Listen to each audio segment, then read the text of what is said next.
Hello viewers, আশা করি ভালো আছো। প্রতিবারে নিয়ে আপনার সামনে নতুন আরেকটি ভিডিও নিয়ে চলে আসলাম। আজ আলোচনা করব যে আপনারা এসএসসি 2025 যারা পরীক্ষাটা দেবেন, যা আপনাদের পরীক্ষা কিন্তু আর 2 দিন বাকি আছে। মূলত তো 10 এপ্রিল থেকে মূলত আপনাদের পরীক্ষাটা শুরু হবে।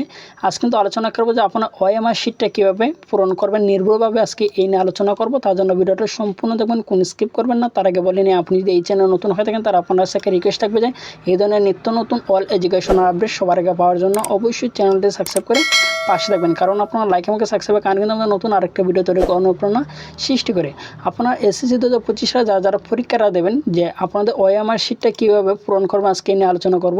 প্রথমত দেখাই যে ওএমআর শিট যে এমসিকিউর ক্ষেত্রে যেটা আমি যে ওএমআর শিটটা দেখাচ্ছি, আপনার পরীক্ষায় যখন যাবেন তখন কিন্তু সেম ওএমআর শিটটা কিন্তু এখানে পাবেন। ঠিক আছে, প্রথমত যে আমি দেখাচ্ছি যে এমসিকিউর ক্ষেত্রে, তারপর দেখাবো সিকিউর ক্ষেত্রে দুটা ওএমআর পেপার কিন্তু দেখাবো যে কীভাবে আপনি দাগাবেন। ঠিক আছে, এখানে ওএমআর শিট কীভাবে দাগাবেন এই নিয়ে কিন্তু যে আপনাকে যে ওএমআরটা দেওয়া হবে সেখানে কিন্তু এখানে কিন্তু লেখা আছে কীভাবে নিয়মাবলী দেওয়া আছে কিন্তু। ঠিক আছে, আসলে যখন পরীক্ষার মধ্যে যখন শিক্ষার্থীরা যাওয়ার পরে কিন্তু তারা যে ওএমআর শিট পাওয়ার পর কিন্তু তারা এই জিনিসটা কিন্তু লক্ষ্য করে না। অনেক শিক্ষার্থী কিন্তু এই জিনিসটা লক্ষ্য করে না। এখানে কিন্তু নিয়মাবলী তারা দিয়ে দেয় কিন্তু। ঠিক আছে, সেই জিনিসটা তারা লক্ষ্য করে না। এখানে দেখতে পাচ্ছেন যে বৃত্তাকার গড়গুলো এমনভাবে বট করতে হবে যাতে এগুলো ভেতরে লেখাটি দেখা না যায়। কিন্তু সঠিক পদ্ধতি দেওয়া আছে, ভুল পদ্ধতি কিন্তু দেওয়া আছে। অনেক শিক্ষার্থী কিন্তু এটার মধ্যেও কিন্তু অনেকে ভুল করে। ঠিক আছে, যে দাগানে নেই, এইভাবে কিন্তু দাগাতে হবে। আর এখানে অনেক শিক্ষার্থী আছে যে বৃত্তাকার গড়গুলো অবশ্যই বল পয়েন্ট কলম দিয়ে ভরাট করতে হবে, যা আপনারা কোনো ক্রমে কিন্তু জেল পেন দিয়ে কিন্তু ভরাট করতে পারবেন না। ঠিক আছে, আপনার যে বল পয়েন্ট আছে এই বল পয়েন্ট কলম দিয়ে কিন্তু মূলত ভরাট করতে হবে। কোনো প্রকার জেল পেন দিয়ে যদি আপনি ভরাট করেন সেটা কিন্তু ওএমআর মেশিন কিন্তু নেবে না। ঠিক আছে, আপনাদের সম্পূর্ণ বাতিল হবে কিন্তু।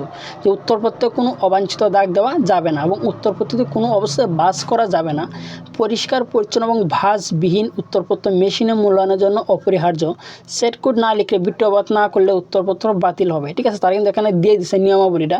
অনেক শিক্ষার্থী আছে যখন তারা প্রশ্ন পায় এবং ওএমআর শিটটা পায় কিন্তু তারা তারা করে কিন্তু তারা এই নিয়মাবলীটা কিন্তু অনেকেই কিন্তু পড়ে না। ঠিক আছে, এখন বলি যে প্রথমত যখন আপনারা ওএমআর শিটটা পাবেন সেম আমি যেভাবে দেখেছি সেম কিন্তু ওএমআর শিটটা এইভাবে কিন্তু থাকবে। ঠিক আছে, প্রথমত হচ্ছে আপনাদের এসএসসি পরীক্ষা থাকবে একটার সংখ্যা কিন্তু লিখতে হবে, শেষের সংখ্যাটা লিখতে হবে যে 2000 থাকবো 202 থাকবো। ঠিক আছে, শেষ আপনার 5 লাগিয়ে দেবেন তো 2025 দেওয়ার পর প্রথমত আপনাদের রোল নাম্বারটা লিখতে হবে। সংখ্যা যে আপনার রোল নাম্বারটা সেই রোল নাম্বারটা আগে লিখবেন সঠিকভাবে, কিন্তু রোল নাম্বারটা একটু সময় নিয়ে লিখবেন, তাড়াহুড়া করা দরকার নেই। আপনার 30টা এমসিকিউর ক্ষেত্রে মনে করেন 30 মিনিট সময় থাকবে। হ্যাঁ, 30টা এমসিকিউর মধ্যে আপনি 2 বা 3টা এমসিকিউ কম দেখান, কোনো সমস্যা নাই।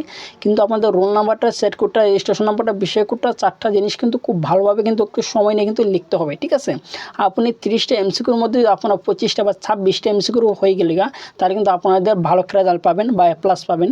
কিন্তু আপনি যদি রোল নাম্বার বা সেট কোড বা রেজিস্ট্রেশন নাম্বার কোনো যদি ভুল হয় তাহলে কিন্তু আপনার সম্পূর্ণ কিন্তু ফেল আসবে। আপনার রোল নাম্বারটা আগে লিখবেন, লেখার পর কিন্তু মিলিয়ে নেবেন, তারপর কিন্তু দাগাবেন।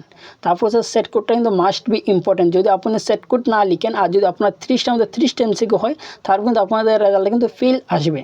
তারপর হচ্ছে রেজিস্ট্রেশন নাম্বারটা কিন্তু আগে লিখবেন, তারপর কিন্তু দাগাবেন। তারপর হচ্ছে বিষয় কোডটা তেমন একটি দরকার না, তারপর দাগাবেন। যদি বিষয় কোড ভুল হয় তারপর কোনো সমস্যা হয় না, কারণ সবার বিষয় তো সেম থাকে, তার জন্য কোনো সমস্যা না। কিন্তু সেট কোডটা কিন্তু সবার মাস্ট বি আগে দাগাতে হবে এবং রোল নাম্বারটা এবং রেজিস্ট্রেশন নাম্বার। ঠিক আছে, 3টা জিনিস কিন্তু খুবই গুরুত্বপূর্ণ, ভালোভাবে কিন্তু দাগাতে হবে। তারপর আছে অনেক সময় আছে অনেক শিক্ষার্থী কি আছে যে উত্তরপত্র লিখতে অনেক প্রকার কোনো প্রকার ভাঁজ দেওয়া যাবে না কিন্তু, কারণ আপনাদের ওএমআর শিটের যে এমসিকিউর যে পেপারটা দেখা হয় সেটা কিন্তু সম্পূর্ণ ওএমআর মেশিনের মাধ্যমে দেখা হয়, সেটা কোনো প্রকার কিন্তু হাতে দেখা হয় না। ঠিক আছে, যেহেতু মেশিনে দেখা হয়, যদি আপনার বাস পরে অথবা যদি ওভার রিডিং বেশি থাকে বা যদি কালো যদি বল পেন ছাড়া যদি আপনি জেল পেন দিয়ে যদি দাগান, জেল পেন অনেকে নিয়ে নেয় যে সহজে দাগানোর জন্য, কেউ সময় কম লাগার জন্য, তাহলে কিন্তু আপনার ওএমআর মেশিনে কিন্তু সেটা কিন্তু নেবে না, আপনার রেজাল্ট কিন্তু ফেল আসবে। ঠিক আছে, সেটা কিন্তু এমসিকিউর ক্ষেত্রে। এখন সিকিউর ক্ষেত্রে কীভাবে দাগাবেন, যে সিকিউরিটির ক্ষেত্রে কিন্তু সেমই সিস্টেম, যে আপনার সামনে কিন্তু যে আমি এখানে যে পেপারটা দেখাচ্ছি এটা মতন সেম কিন্তু হবে। ঠিক আছে, এটার মতো কিন্তু সেম থাকবে। প্রথমত আপনি যে সালটা আছে সেই সালটা লিখতে হবে। তারপর এখানে দেখতে পাচ্ছেন যে বাম দিকে আছে যে পরীক্ষা, এখানে 3টা অপশন দেওয়া আছে যে জিএসসি, এসএসসি, এইচএসসি। আপনি যেহেতু এসএসসি দেবেন সেহেতু কিন্তু এসএসসি যে গড়টা সেটা কিন্তু ফিল আপ করতে হবে। ঠিক আছে, তারপর হচ্ছে বোর্ডের নাম, বোর্ডের যে নামটা আছে আপনি যে কোনো বোর্ড হোক সে বোর্ডের নামটা কিন্তু এখানে ফিল আপ করতে হবে। তারপর সে রোল নাম্বারটা, আপনার যে সংখ্যায় যে রোল নাম্বারটা আছে সেটা আগে লিখবেন, লেখার পর কিন্তু মিলাবেন, মিলানোর পরে কিন্তু মূলত দাগাবেন। ঠিক আছে, তারপর হচ্ছে রেজিস্ট্রেশন নাম্বারটা, এটা কিন্তু সেমভাবে রেজিস্ট্রেশন নাম্বারটা কিন্তু আগে লিখতে হবে, লেখার পর কিন্তু মিলিয়ে নেবেন, ঠিক আছে, তারপরে কিন্তু দাগাবেন, ঠিক আছে। আমি রোল নাম্বার রেজিস্ট্রেশন নাম্বারটা কিন্তু আগে সবসময় লিখবেন। অনেক সময় আছে অনেকে একটা লিখে একটা দাগায়, একটা লিখে একটা দাগায়, কিন্তু সঠিক পদ্ধতি না। প্রথমত আগে কিন্তু আপনি লিখতে হবে, লেখার পর কিন্তু জাগবে, অ্যাডমিট কার্ডে সেটা মিলিয়ে নেবেন, মিলানোর পর কিন্তু মূলত দাগাবে, ঠিক আছে। আর যদি কোনো প্রকারের রোল নাম্বার অথবা রেজিস্ট্রেশন নাম্বার যদি কোনো প্রকার একটা বা ভুল হয়ে যায়, অনেক সময় আছে অনেক শুধু ভুল হয়, সেটা কিন্তু ভুল হলে কিন্তু আপনার ক্লাস পরীক্ষায় আপনার ক্লাসের যে ডিউটি যে স্যার থাকবে সেই স্যারকে আপনি বলবেন, ঠিক আছে। যদি ভুল হয় তাহলে কিন্তু তার এক্সট্রাভাবে কিন্তু লিখে নেবেন, যদি আপনি না বলেন তাহলে কিন্তু আপনার রেজাল্টটা কিন্তু ফেল আসবে।